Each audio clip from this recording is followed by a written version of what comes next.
Hello mga kakusina! Ako po ulit sa Ate Angel ng Kusina ni Angel, and for today's video, gagawa na naman po tayo ng masarap at madaling dessert recipe. So una, ang ginawa ko po dito, nag-drain lang tayo dito ng 842 grams ng fruit cocktail. So tinanggal lang natin yung kanyang pinaka-syrup, tapos po sinet aside ko lang yan.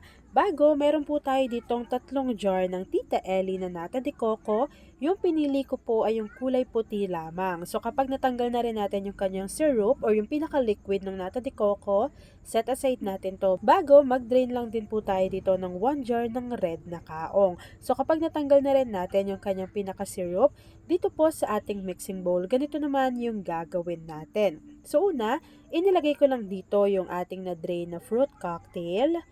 Inilagay na rin natin dyan yung ating na-drain na red kaong at yung ating 3 jar na nata de coco.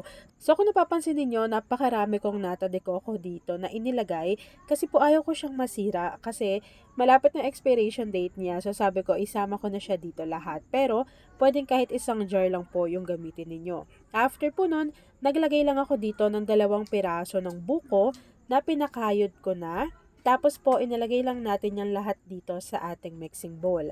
Kapag napagsama-sama na natin lahat ng ating mga ingredients, tsaka naman po tayo maglalagay dito ng 1 can or 380 grams ng condensed milk. Ito po ay pinalamig ko lang sa aking chiller. And then, maglalagay na rin po tayo dito ng 250 ml ng chilled overnight na all-purpose cream.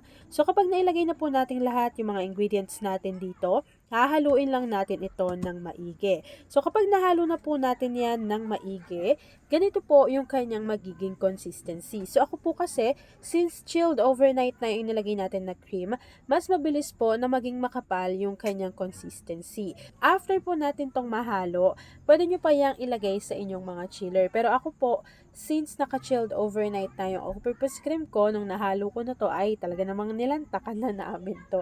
So, ganun lang ha. Sobrang dali lang na ating dessert. Sobrang dali lang din mahanap ng mga ingredients. So, ito po, isang dessert recipe na talaga namang hindi nawawala sa mesa natin. Lalo na kapag may iba't ibang mga na tayo dito, okasyon.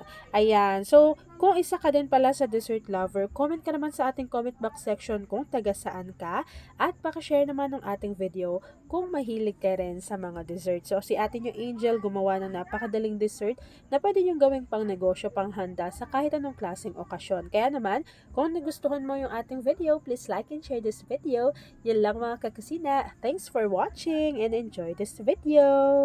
Eto, hindi talaga to binigay sa akin. Binili ko to sa sarili kong pera. Pero, gustong-gusto ko lagi itong sinishare sa inyo. Kasi, kapag naubusan ako ng gas, talagang dito yung takbuhan ko. Yung mga 11 kilos ko na gas. Ito talaga.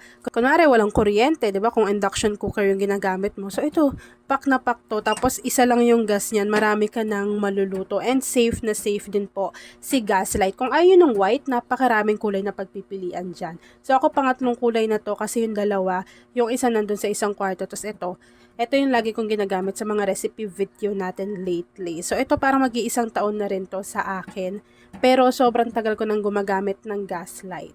So, kung gusto nyo rin yan, ilalagay ko yan dyan sa basket o kaya sa ating comment box section para makapagbili na kayo nito na talaga namang matutuwa kayo kasi magagamit na magagamit nyo po iyan.